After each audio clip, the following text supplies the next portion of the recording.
protocol that IT platforms have been built off of. When we start venturing out into operational technology, embedded systems, physical systems, industrial control systems, facility-related control systems, all of those become very unique, often proprietary protocols. Training and development in the cyber workforce is really important right now. Currently, we're seeing that cyber continues to change, as do our different threats. So we really need to make sure that we're training each and every single one of our people who are touching cyber. And that's not necessarily just in the government or in Department of Defense, it's across the board. So to provide training throughout someone's entire lifetime of being at a company is really important. What we understand is it's not just the ability of an organization, the federal government, Department of Defense, to react to an event such as a hurricane or a terrorist attack. What we're really talking about is how do we continue to provide our core mission functions. I think the single biggest thread, or the single thread that ties it all together, is our ability to take a holistic approach to how we deliver those solutions. Whether it's an enterprise change that's affecting the entire organization, or whether it's more of a point solution that's delivering a specific capability to the organization, it still has to have the ability to integrate with the broader domain, take advantage of existing technologies that customer's already made investments in, as well as ensuring that the operational state is something easy for their end users to adopt. We're constantly bringing next generation technologies, capabilities, services to the forefront of our operations environment. So bringing those new tools, techniques, practices, procedures to our cyber threat analysts, helping them find the threats faster, better, cheaper in a more practical sense. A lot of places currently have malware environments, but they won't allow you to work specifically with Hive malware. Something neat and innovative that we've been working on is going ahead and delivering Hive malware in a virtual environment and letting people learn how to protect and defend against it. ICF's resilience business is based on 3 capability areas: cyber, IT modernization, and mission assurance. We combine these 3 capability areas to create an adaptive and innovative solution set to help our clients protect and preserve their missions in a persistent threat environment.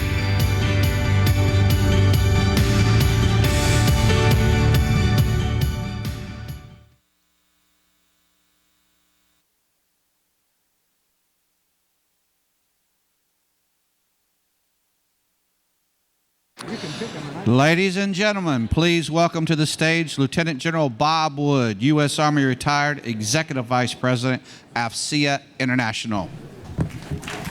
Thank you. Well, thank you very much. Very glad to welcome you back to our final keynote today, presentation by General Fogarty. If you didn't have a chance to hear the coalition panel we had just before, a tremendous panel with great insights, all from a variety of perspectives. We had Germany, we had Japan, we had Israel, and we had the Netherlands. And we really thank them for their insights. All of them looking at the problem from a different perspective with a common goal of national security. Very, very beneficial, helpful to us as partners and allies, and frankly, intellectual partners as well. Thank you so much for being with us. Now we're going to have a chance to really listen to General Fogarty. You've heard him on this stage in this place a number of times, and we're certainly glad to bring him back. I wasn't going to bring him back on stage without a whiteboard nearby, so we did that. And he conceptually thinks, he thinks big thoughts and brings them down to practical distance. So while the whiteboard will be available to him, I think I saw him doodling on his knee pad while he was watching one of the presentations. Looking forward to that. More importantly, looking forward to this leader's perspective on Army Cyber. As the commander of Army Cyber, and as he builds that force and trains that force and really, frankly, moves that force into our future, he'll soon be, all of the neighbors here at Fort Gordon and know he'll be, this coming summer, will be here at Fort Gordon with the team, with the headquarters, along with the good work that his deputy Ron Pontius is doing to build out with Bob Casimir and the whole team here, General Hersey. Fort Gordon is gaining energy. It's an electric environment. It really is remarkable when you listen to a mayor who this morning helped open up the presentation with some wonderful prepared remarks. They get it here at Fort Gordon. They get it here in this community. They understand that the future is breaking as we sit and learn and listen to what they're presenting. Our thanks to all of you for checking out the exhibit floor. Very busy, very active. We're thankful to all of you who are bringing solutions to the fore to help us help General Fogarty, help the Army, and help our nation in national security. General Fogarty has been the commander of Army Cyber since May of 2018. And prior to joining our cyber, he served as the Chief of Staff at U.S. Cyber Command up at Fort Meade. Had many, frankly, assignments at Fort Gordon in a variety of intelligence, and then as he was commander of the school, a lot of duty assignments as well overseas, a lot of deployments, a lot of work in the intel field, a lot of work in the coordination integration as Deputy Chief of Staff for Intel CJ2 for NATO's International Security Assistance Force. Nearby neighbor, native of Savannah, and was commissioned in 1983 after earning his BA at North Georgia College. We really, as AFCEA, we see him as a teammate, a leader, someone we truly respect as we move towards a future that has challenges, but it equally has, I think, strong leadership. Happy to have him here to speak today. Hopefully your questions get answered. You can ask me, TNA, TechNet Augusta, at gmail.com. Ask the questions. I think it's important to get the questions in front of him. I know you'll enjoy his perspectives and his answers. Ladies and gentlemen, please welcome General Fogarty to the stage. Hey, sir. Thank you. Good afternoon, everyone. It truly is a pleasure to be here, and I want to thank Rep. Allen, who I think had to leave, Mayor Hardy Davis, General Funk for really a great foundation. And as I talk to you today, I'm really going to build off of his comments. He and I have had the chance to talk on several occasions, point to point, about something that I'm going to unpack for you this afternoon, but he really set a great foundation. I also want to give special thanks to Lieutenant General Shea, Lieutenant General Wood, Colonel Warnock, who, frankly, they have set the foundation for such successful events. And as I look at all the partners that we have, if General Nakasone was here in his current job, he would talk about the importance of NSA, both as an enabler and a critical partner for Cybercom.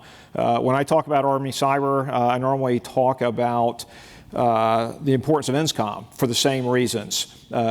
Critical enabler, vital mission partner.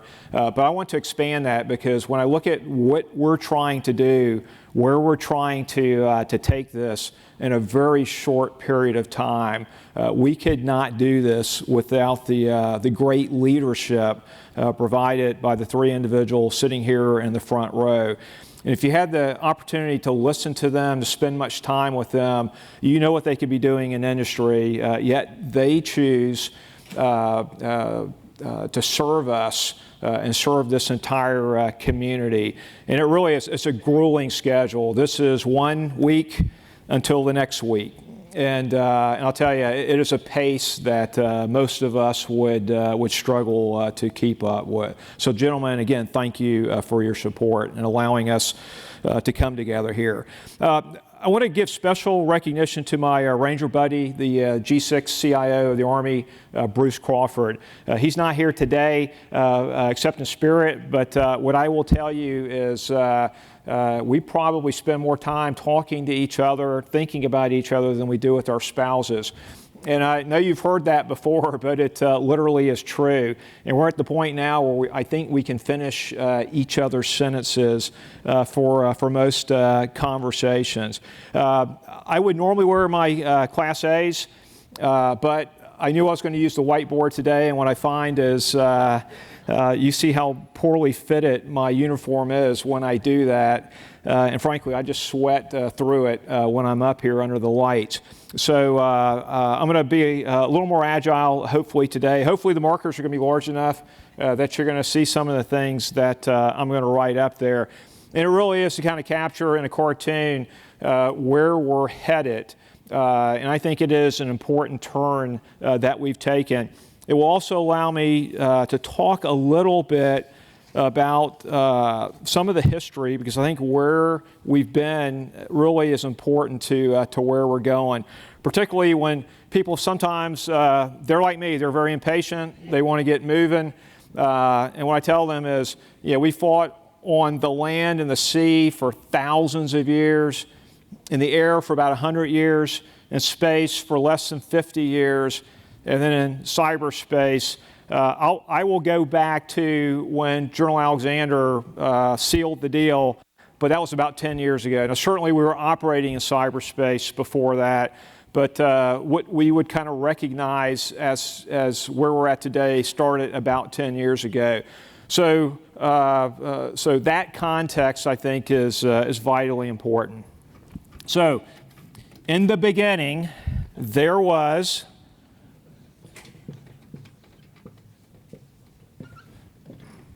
signal, okay? Then there was intel. And this was the recognition that in any operational domain, the operations are driven by intelligence. And these two elements form the foundation of not only operations in the cyber domain, but I believe in the information environment, just like they do in every other operational environment. So if you go with our premise that the network is the foundational weapon system for the way we operate, that becomes critically important. Then I'm going to draw the cyber domain. And for us, this is full spectrum cyber. So it's operate, it's defend, and it is attack. And then we also, in the Army, have the responsibility for EW and IO. Now I'm going to draw little dotted lines around them and little dotted lines around them. And I'm going to draw, and I'll put a dot around here. So this is Fogarty's view. It's not universally accepted, particularly by some of the tribes that are reflected here. And that's okay, so we have a tendency just to kill the ones that disagree with us. And then there is space, PSYOPs, PA, public affairs. We've got MILDEC. We've got OPSEC. And what I would refer to this as is really the information environment. So cyber domain,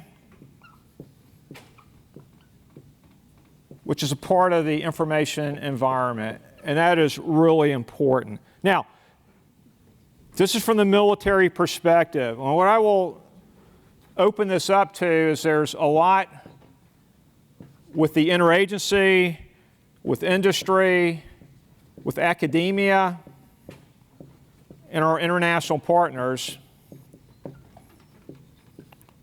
And there's this little thing called the internet, which I think is pretty darn important.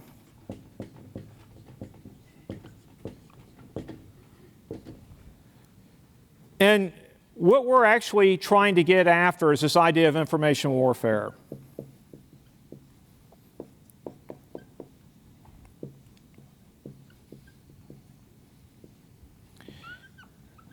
And within that, I'm going to talk about command and control. I'm going to talk about information in many different ways. I'm going to talk about the requirement to inform and influence. And most importantly, the requirement to create information dominance, as General Funk discussed this morning. Now, if your tribe's not listed up there, that may be a good thing for you, frankly. But I think we've captured the predominant players. And so here's my premise today, ladies and gentlemen, is that this is much more than just cyber. And I think one of the things we've got to be careful about is we come here and talk about cyber, that we ignore the signal force. If you think about, frankly, just the ratio, 50,000 strong, one of the oldest regiments in the Army, 13,000 students will pass through the halls of Fort Gordon this year. The Cyber Force, the newest branch, the smallest branch, and frankly, we'll push about 1,500 if we're lucky this year through the gates. And so as we created the cyber branch, we made very conscious decisions not to suck up large elements of signal or intel, because we actually wanted to have that supported relationship, just like every other operational domain. And that's critically important. So we built it this way by design. Now, in the beginning with cyber, this is really important. We had the bandwidth to do cyber.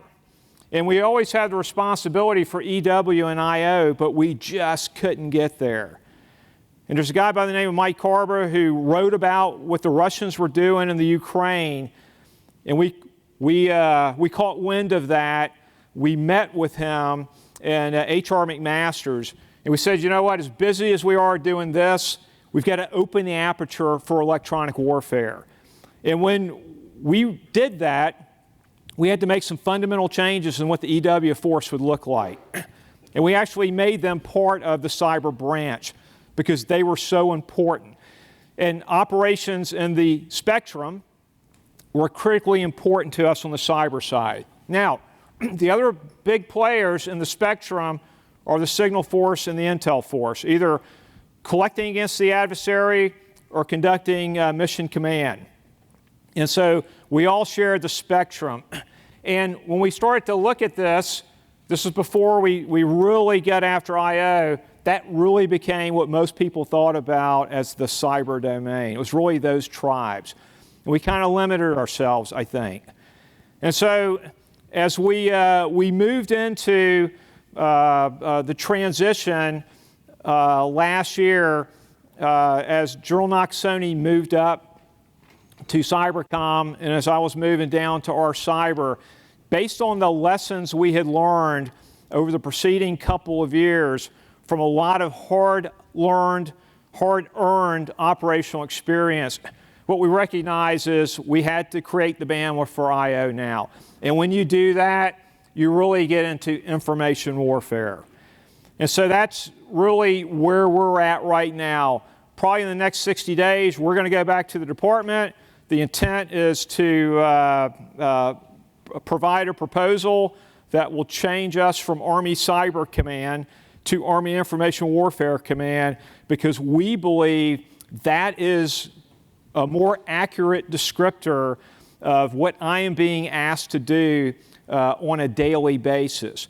And one of the things I want to make sure you understand is, because space, PSYOPs, et cetera, they're in this information environment, we have no designs on kidnapping them, capturing them, taking them hostage, and forcing them into some cyber construct.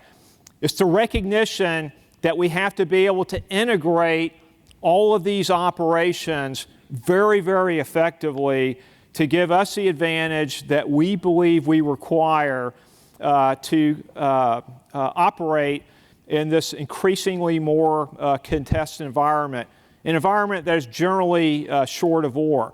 So remember, a couple of years ago, we talked about operating in a congested environment and a contested environment. We're operating under both those conditions today. But what I do on the operational side more and more and more is I've got to figure out how to get IO capabilities along with my cyber capabilities. And what I will tell you is we're not as good as we need to be at it. There have been times where we have left capabilities on the shelf because we just entangle ourselves in process. Okay?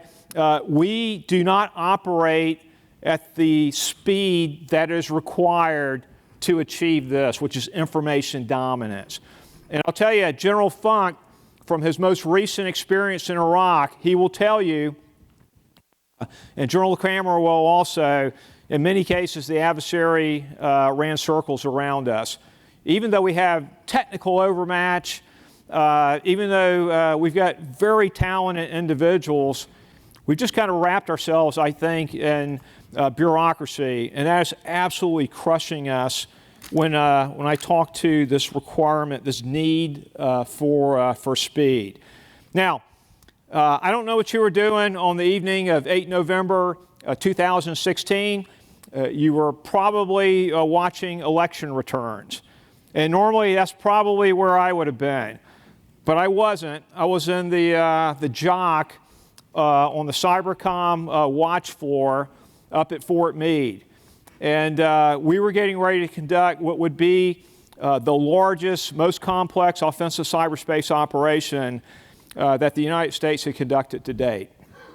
And it was against ISIS, okay, an insurgent group. Sometimes people say, well, these are a bunch of guys running around in sandals, okay? And they were getting their message out very, very effectively. And we had the technical capability. We certainly had teams that understood what the message was, ways to counter the message effectively. But once again, we had tied ourselves up in knots. And something that was frankly a fairly simple technical execution took us months and months and months working our way through the interagency, the intergovernmental process to be able to deliver effects. So, the night of 8 November, we conducted our operation. We were very successful, and we were giving each other fist bumps and high fives. And what we did not realize at that time, did not appreciate, as the United States, as a nation state, had shot a lot of capability against an insurgent, a non-state target, that that night was really important because that night was the culmination of a multi-year effort by another nation state to attack us.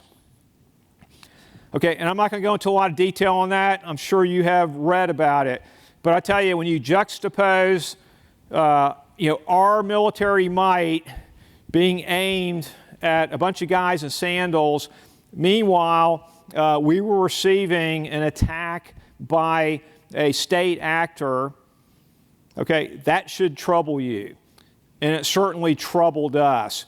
As we started to really unpeel the environment, what we recognized is that we were going to have to change dramatically. Now, this was exacerbated by a couple of other things.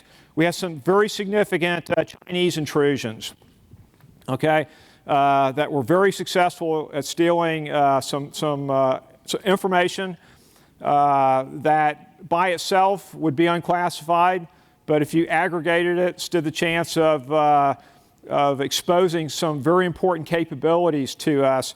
And what you see is the environment had changed where things were really coming to almost a perfect storm. And so as we looked at this, and we did a very close self-examination, what we recognized is even as the schoolhouse had combined cyber and electronic warfare into CEMA, that was really the intermediate step.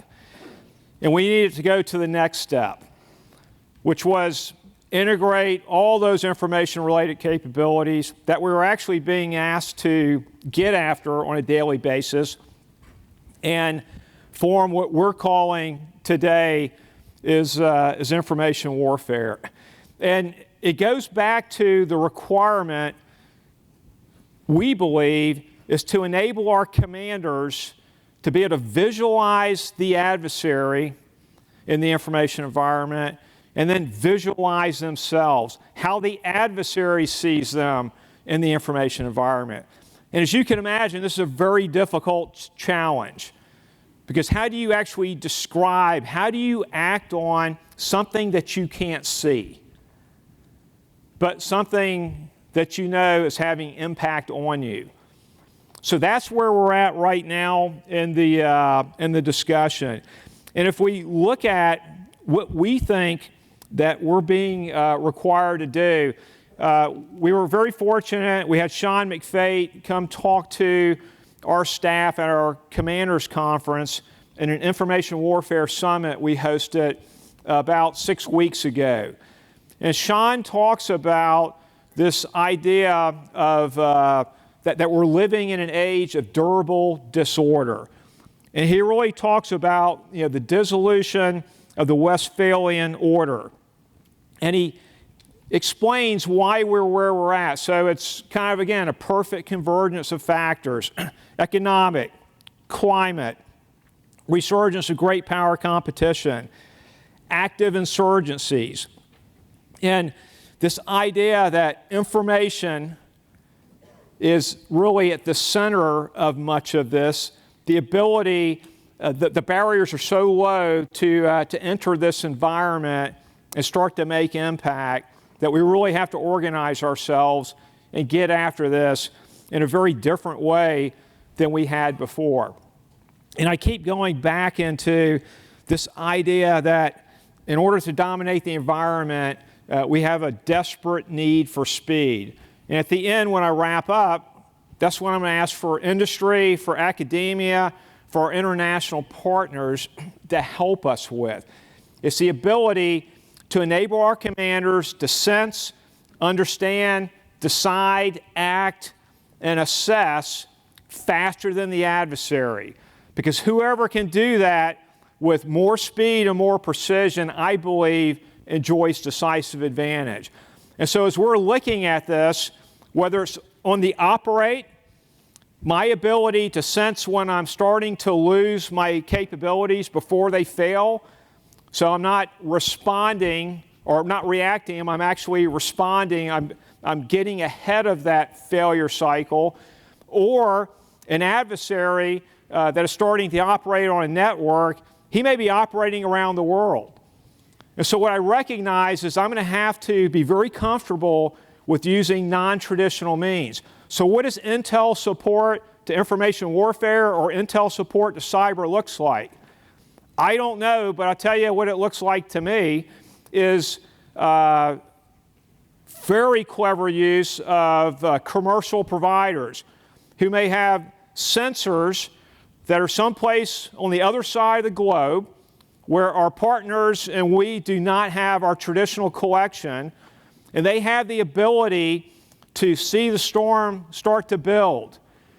And we have the ability to patch before it hits us. And what that implies to me is significantly more autonomous capabilities. Many of the operations we do today, I would argue, are too manpower intensive. And we're at a point now where we have hundreds, in some cases almost thousands of reps, and we're still using the same techniques. I think that's a losing strategy, because what I see on the other side is really widespread use of machine capabilities. Whether it's your troll farm or something else, it's not as exquisite as ours, but I'll tell you what, it is certainly effective.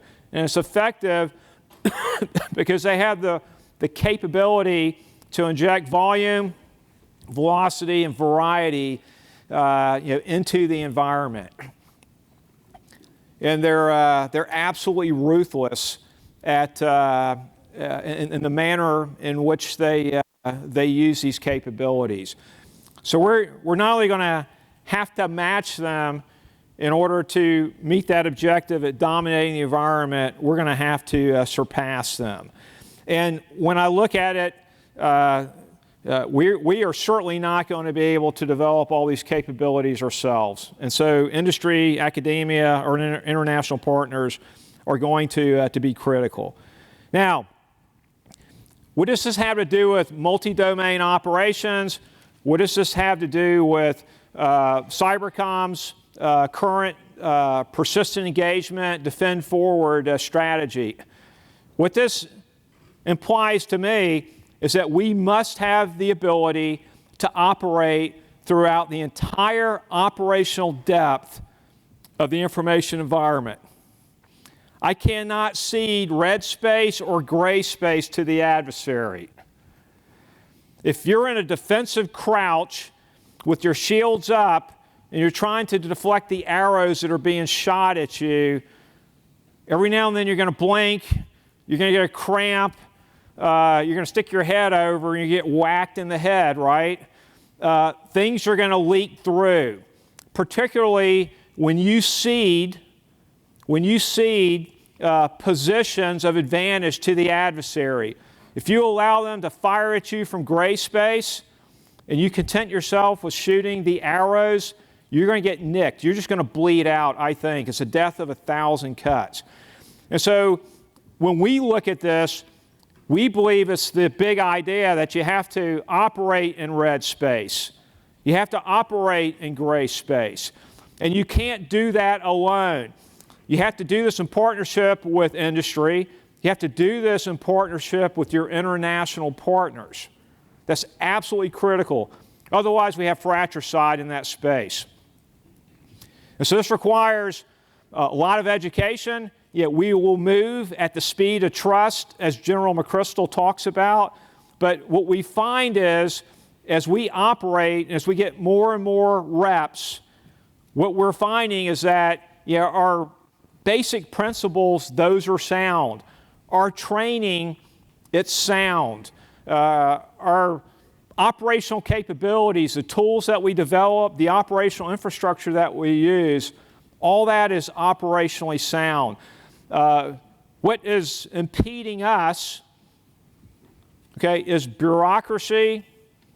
It is layers that remain. Although I would argue that in the last 24 months, some of those have been eased. Again, as we built trust, as we operate it, we didn't break the internet. And I think that was really important. As we operate it, we educate it, senior leaders at all levels. And so now operations that in some cases took months or weeks to coordinate and get through the system, we found we can do that in hours or days. I think where we've got to be is down to minutes and seconds.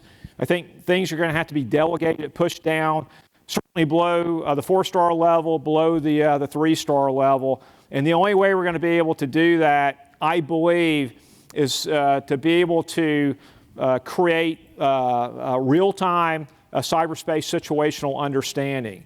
Now, I didn't create that term. That's an actual requirement from the Cyber Center of Excellence. And I think it describes what we need on the cyber side. I think we're going to have a similar requirement to create a real-time situational understanding in the information environment. And the way we do it today, whether we talk about OSINT or PAI, again, we've really kind of shackled ourselves, and I don't think we're able to optimize some of the capabilities that we see on the commercial side, what we see some of our international partners using. So this gets after that need for speed, that critical need for speed, and I will also accept the need for precision, although we got to be careful, there's a balance there, and this idea that we have to operate persistently. Because if we're operating persistently throughout the entire operational depth of the environment, then the adversary has to contest everything with us. And we talk about imposing cost. We can generally bear the cost, I believe, in most cases more than they can.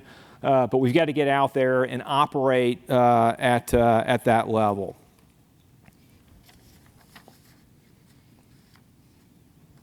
Now, sometimes as we're starting to spin up operations, you'll hear the discussion about risk versus gain, which I think is very important. It's relevant in every other operational domain also. But I think one of the things we get to a point of is that the question would come, hey, if we do the following thing, then this could happen. And I think what we've learned now is we have to flip that question. We have to ask it this way.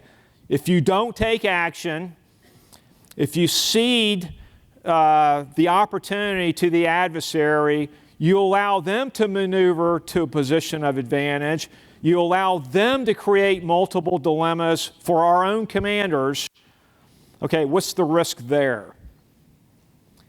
And when you ask the question in that way, the answer, the risk analysis may be very, very different. the output of that discussion. And really what you realize, there's an imperative for action. And the requirement for action in many cases outweighs the risk of inaction. But that's where we have to be. That's the mature discussion. And you get there the way we have, which is multiple reps. Now, as I'm standing up here in front of you, the only thing I'm sure of is I haven't gotten this absolutely right. But what I do know is the more we operate, the more we know. It has informed everything from organization to doctrine to where we're going to station people, to the relationships that have to be nurtured, to the tools that are required, to the resiliency of operational infrastructure. And you get that, like in every other operational domain, by operating. And so the good news is, because we've been allowed to operate, although not as fast as I would like in many cases, we are operating at a very high op tempo. And the force is getting reps. There may be a couple locations where things may be a little quieter than others, but when you generally talk to our soldiers that are in the operational force, there's no lack of opportunity to get online and start to operate and create effects and collect intelligence and set the operational environment that will enable either more intel collection or more effects generation.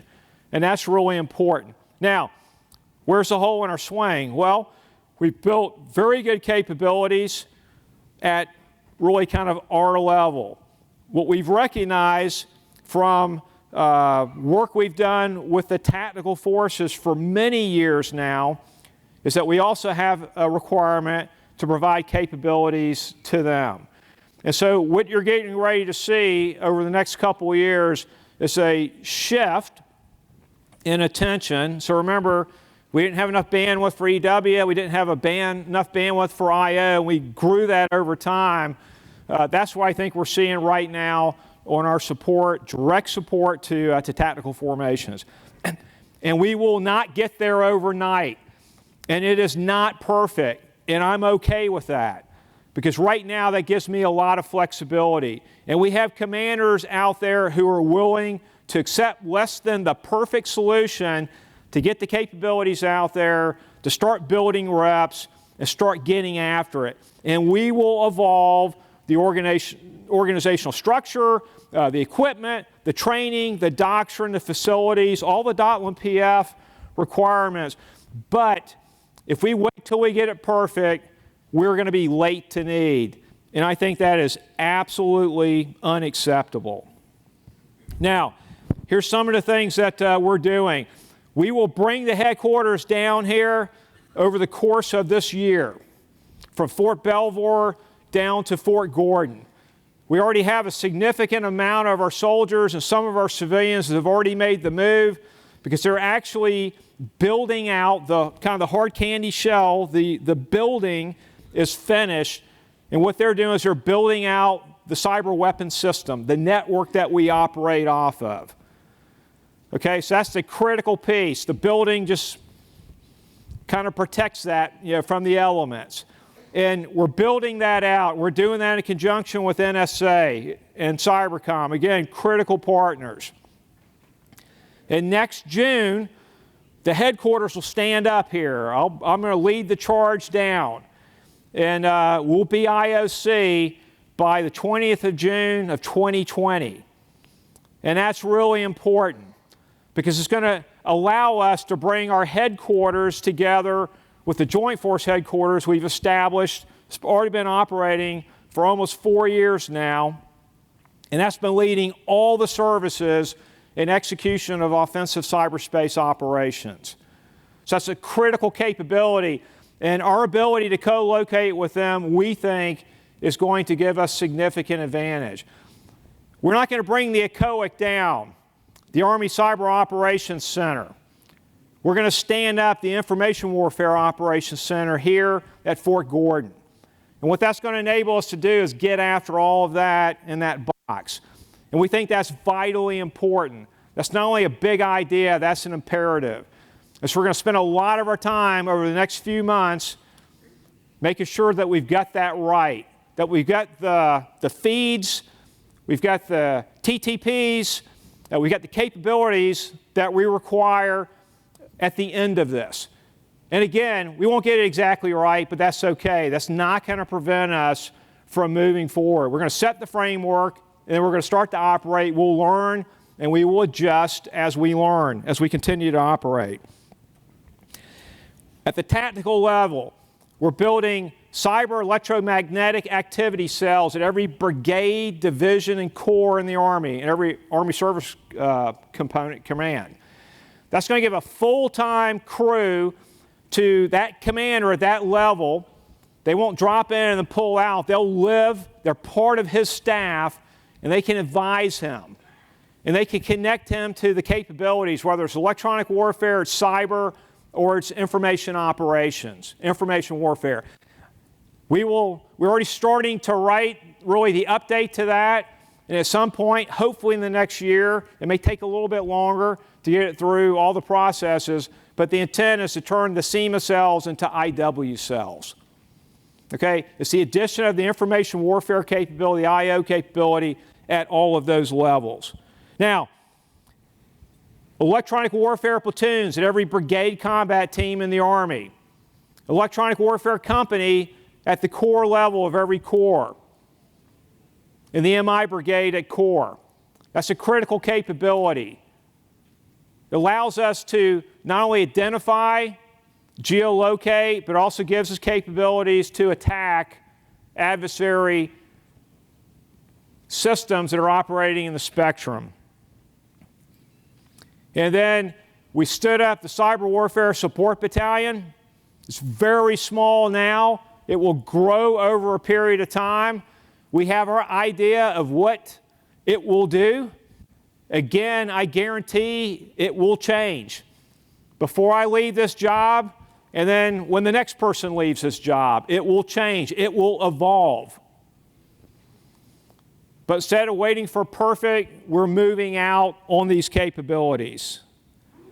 Now, I'm not going to steal General Hersey's his story, but what I will tell you is what they're doing at the schoolhouse, whether it's the construction, it's the training, it's many changes to MOSs, to organizations, both on the signal side, the cyber side, and electronic warfare side. It's a very, very busy place, and he'll talk to you about some of the details for that.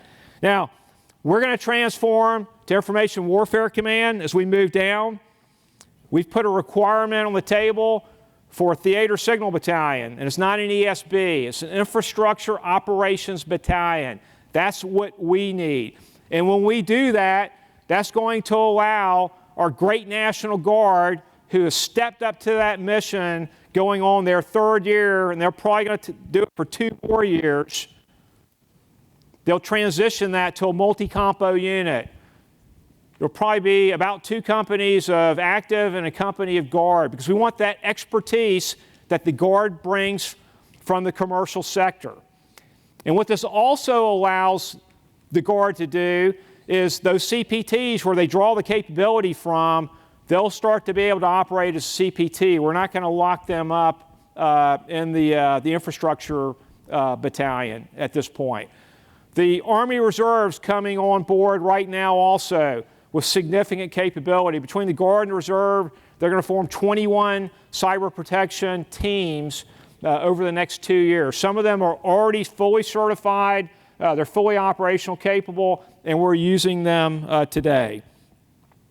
I'm going to lay a requirement to the Army G2 for either a Theater Intel Brigade or a Theater Intel Group. We'll figure that out. We spent the last 9 months looking at our intel support, where it's positioned, what the specialties are, and what it produces. And it does not currently, it's not optimized to meet our requirements. So we're going to make some changes internally, and then we're going to ask for some additional support. And it will be not only all source, but it's going to be CI and human because we recognize the importance of those capabilities as we conduct operations in the environment. Mr. Pontius and I are going to come up here shortly. We're going to sign into effect the CP71 career field for civilians, which recognizes the critical role that our civilian cyber effects force plays. The I2Qs detachments that are part of the multi-domain task forces. We had our best guess. We've been able to run a few reps, and we recognize that we got to make some adjustments to those, and we will do that. And then this idea of electronic warfare and getting it from the drawing board to kit that's out there, organizations that are fielded, individuals that are trained. We're working very, very hard. The Army's made significant investments in all three of those areas. And then I recognize that I've got a task to integrate those IRCs. And that will be a partnership with USASOC, with the use of KPOC, everything on there, multi-compo. I've got one very small active information operations group. We have 3 theater information operations groups that are in the Guard and the Reserve. Critical capabilities.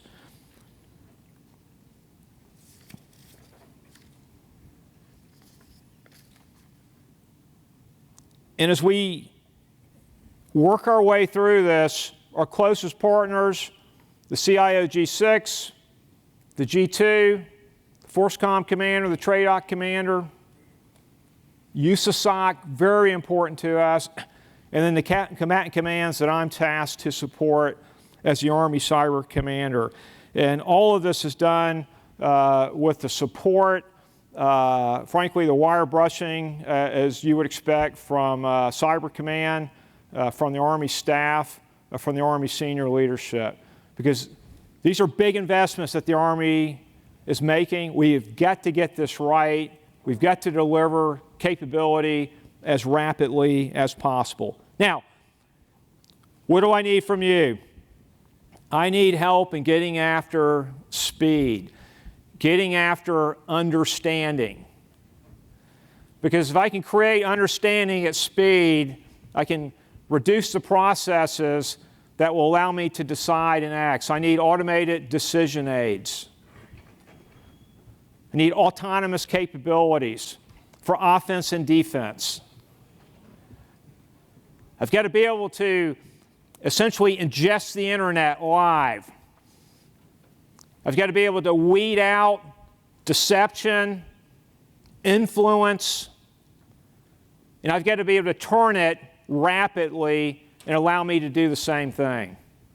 So when you look at our mission statement for Army Cyber, it talks about integrating and conducting cyberspace, electronic warfare, information operations to give our commanders decision advantage, to enable them freedom of movement, not only in the cyber domain, but also the information environment, while we deny the same to our adversaries. That's about as direct and about as simple as I can make it. Now, as we transform to Information Warfare Command, that mission statement is going to modify. Because I'm going to pick up some additional responsibilities, I believe. That's the appetite that we're sensing from General Funk and from other Army senior leadership. If you can help me to enable our commanders to see themselves and their adversaries at the speed of relevance, okay, I want to talk to you. And when I look at my academic partners and my foreign partners, I'm asking for the exact same thing from you. What's the best way to train our force? What's the best way to equip our force? Whether it be with software, hardware, wherever the capabilities are, from tactical all the way up to strategic. So with that, I'll turn it over to you for any questions, comments, or pushback that you may have for me. Thank you, sir. We have one question today. Do you see innovation in information operations as primarily a technical challenge, a tactical challenge, or a cultural challenge? Yes. If it is some of each, in which area do you see the most progress, and where is progress lagging? I told General Perkins, when I was down at the Cyber Center of Excellence, he came down, he actually asked the same question. I'd been here about a month, I think. He said, hey, look, Steve, he goes, is it authorities? Is that the problem? Is it technology? What's the challenge right now? I said, well, those are all challenges, but frankly, we'll get through all of those, right? I said, I think the hardest challenge, and I still think it's the hardest challenge, is culture. And I'm not saying just within the representatives on this board. Part of it is understanding, and then that's education, right? Some of it's trust. We've got to work on that. That becomes education. And frankly, it's confidence that you can deliver what you say you're going to deliver. You're going to create the effect that you said you're going to create. And you're not going to create a lot of fratricide. So I think culture is still the toughest of all of this. But what I will tell you is I sense this really keen interest in what we can bring to the table. And I think those who know what we've done, they've been real champions. And they want us to move even faster. I think actually we're in a pretty good place right now. We're learning because we're doing, and that's a good place to be in. We're getting resources that we need. Everyone will complain about resources that you don't have, but I will tell you it's a good place to be right now. But we're still very early in all this, 10 years. That was our final question for General Fogarty. Please welcome General Wood back to the stage to formally thank him on behalf of AFCEA and our audience. Well, I'd like to thank the professor for his presentation. General Fogarty, thank you very much. I felt like I was in an econ class back in graduate school. I knew there was something important on that board. I just was trying to figure out what it was. But it's interesting to see the complexity of the challenge and the approach that General Fogarty takes to the complex challenge itself. He's able to simplify it. He's able to put it in picture form, and I guarantee he goes back in his thinking as he's organizing effort, energy, and activities as accomplishing that. The first picture he drew 3 years ago was how to organize information and converge it. What we saw up here, I think, is how to take information and utilize it, how to bring it forward and allow information dominance. So it's great to see the progression. It's great to see the team that has the opportunity to watch what's going on with Army Cyber, and we're welcoming you back, and good to see you here. We're going to set up a table here, and as General Fogarty said, we're going to do a signing, which in charters, as will be explained, the civilian cyber activities, civilian force. But General Fogarty, thank you for that. I wanted to just touch before we get to the ceremony. We've got some information on the rest of the afternoon schedule. When the content wraps up tonight, we'll have a reception on the exhibit floor sponsored by Blue Vector. Thank you so much for allowing us to enjoy our networking with our peers and the exhibiting partners. We have solution reviews ongoing. The Cyber Center of Excellence presented AFCEA with 11 problems, and the industry responded with over 70 abstracts. And these abstracts were reviewed and now are being presented, a number of them, to look at the problem set that we heard from the Cyber Center of Excellence. They'll be back along the Riverwalk. You'll see the classroom schedule. We ask you to take a look at that. Good information. Tomorrow we start at 7 with coffee, and as generously provided by Unisys at 8, we'll continue with solution reviews. We'll have an update from the Signal School, as well as some information from the chapter, some courses on artificial intelligence, machine learning. It's all in the app. You can take a look at it. We're organized. We're ready. I'd like to invite General Fogarty back forward and let our narrator go forward with the information that we need to set the stage.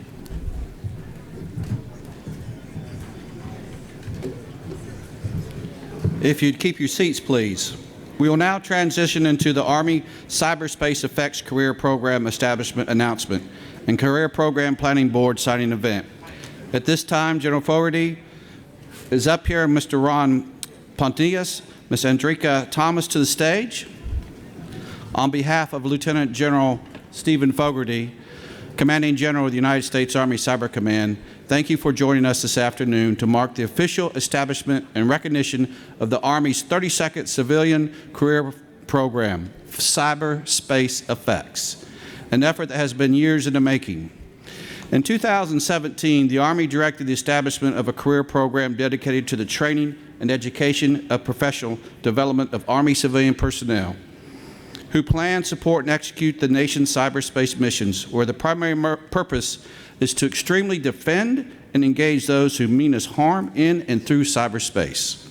Since then, the Army Cyber Command has worked with the cyber community to construct the enduring commitment to the readiness of the Cyberspace Effects Civilian Force, referred to as CP-71. This new community mirrors their soldiers' counterparts in the Army Cyber Branch, established 5 years ago. This unique and highly specialized mission area demands a convergence of skills from primarily the information technology and intelligence communities that in the current environment has evolved into the critical skills and capabilities that are essential to the art of cyber warfare. CP-71 provides a centralized and focused approach to providing training, education, and professional development opportunities to this workforce, and cultivates community and esprit de corps of the Army's cyber warfare needs. CP-71 establishment is evidence of the Army's commitment to develop and grow cyberspace operation forces in a way that is enduring. Today, Lieutenant General Fogarty exercises his authority as CP-71 Functional Chief as he signs a CP-71 Career Program Planning Board Charter to formally establish this advisory board for this community. The board, chaired by CP-71 Functional Chief Representative Mr. Ronald Pontius,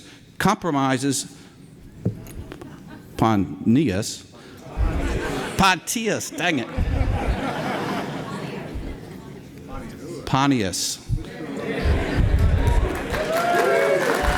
Thank you.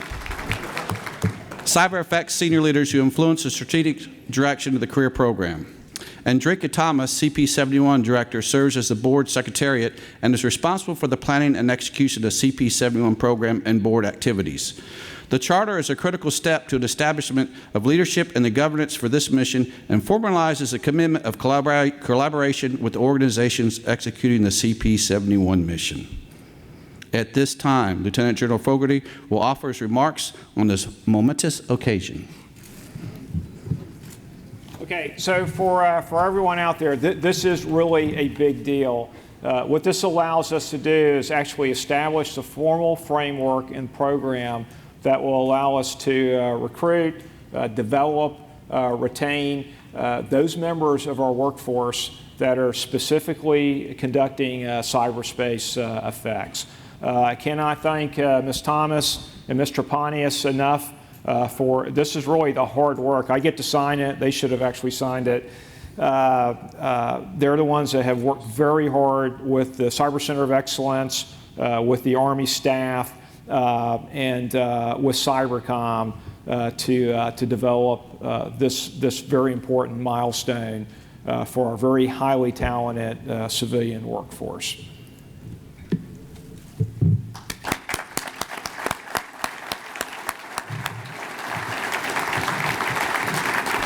Thank you, sir. Ladies and gentlemen, I'd like to introduce Mr. Ronald Pontius, Functional Chief Representative of CP-71. Did I get it wrong again? He'll get it. We'll give some training later, okay?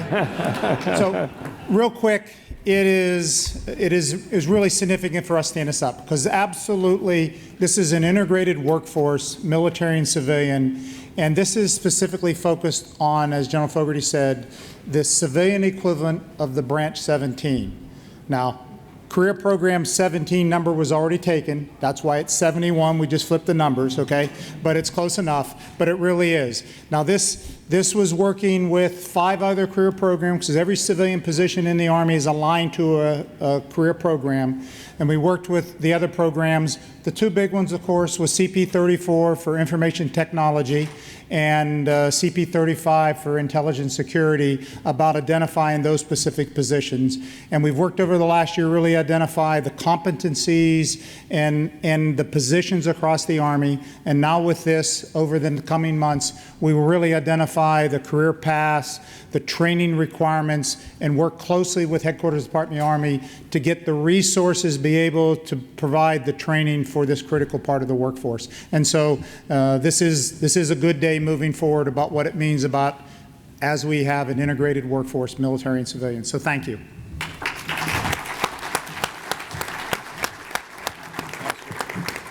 As we celebrate this milestone of establishment and formalize the advisory board, we'd like to extend a special thanks to our colleagues at the Assistant Secretary of the Army for Manpower and Reserve Affairs and Civilian Personnel, Army Career Program Proponent C Division, the U.S. Army Chief of Information Office, G6, the Army Information Technology Management and Intelligence Communities, the Army Cyber Center of Excellence and Army Cyber School, and the managers, soldiers, and civilian technical experts whose efforts brought us to this point. Thank you for your teamwork and collaboration. We look forward to your continued support as we continue to develop the program to support the Army's newly defined workforce. Thank you.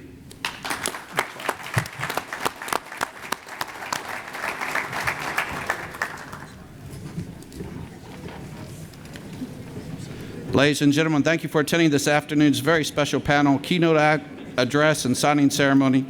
Please remember that many of today's breakout sessions have been approved for continuing education. Consult the Conference app for the latest sessions. As a reminder, documentation of your attendance at these sessions is a benefit of AFCEA membership. If you're not a member, you can sign up for the membership at a special discounted on-site rate. And again, have a great afternoon.